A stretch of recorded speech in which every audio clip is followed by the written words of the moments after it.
If you've noticed stippling or webbing on your plants and you're wondering what's wrong, you might have spider mites. And in today's video, I'm going to teach you how to identify them, the conditions they love, and what to do to treat them organically. I'm Angela from Growing in the Garden. My garden's in Mesa, Arizona. I want to help you succeed, even if you're gardening in tough conditions. Spider mites are tiny, only about 1/20th of an inch long, and they love to hide on the undersides of leaves. If you see white or yellow speckles or stippling on your plant's leaves or find webbing around them, chances are you've got a spider mite problem. These pests suck the life out of your plants, and if left unchecked, they'll cause serious damage. Spider mites thrive in hot, dry conditions, especially in dusty areas or where plants are stressed from lack of water. They're particularly fond of crops like beans, cucumbers, melons, and tomatoes. What makes them especially difficult is how rapidly they reproduce, especially in the hot, dry conditions they love. This leads to large infestations quickly. One female spider mite can lay hundreds of eggs. And unfortunately, in mild climates, they're active year-round and don't die off. To keep spider mites at bay, regularly check your plants. If you start to see some leaves die back, there might be spider mites there.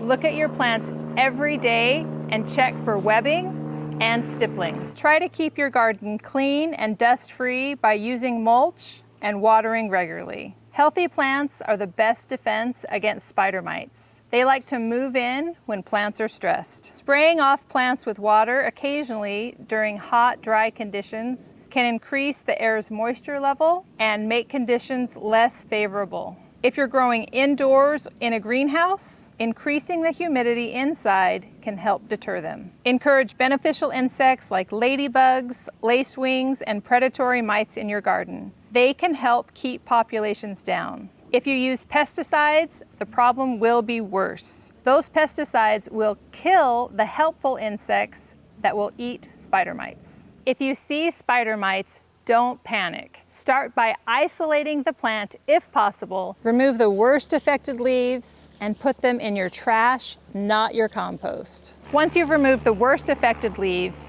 you can treat the rest of the plant by spraying it off with water. If it's a severe infestation, you may decide to treat with something a little bit stronger. You can make an effective spider mite treatment with horticultural oil and insect-killing soap. The combination of these two things sprayed on your plants can be very effective against spider mites. Shake it up first. So I use a tablespoon of horticultural oil and a tablespoon of insect-killing soap. And put that into a 32-ounce spray bottle, or if you're going to use a gallon-sized sprayer, just adjust the measurements. And then you want to shake that up. It's ready to use. You're going to spray the affected area, trying to get both sides of the plant.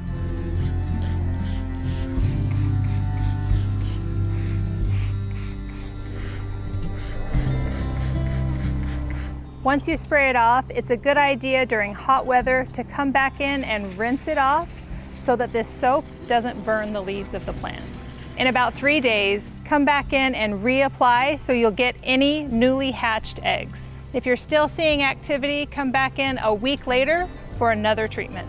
If you have a spider mite infestation, you have a decision to make.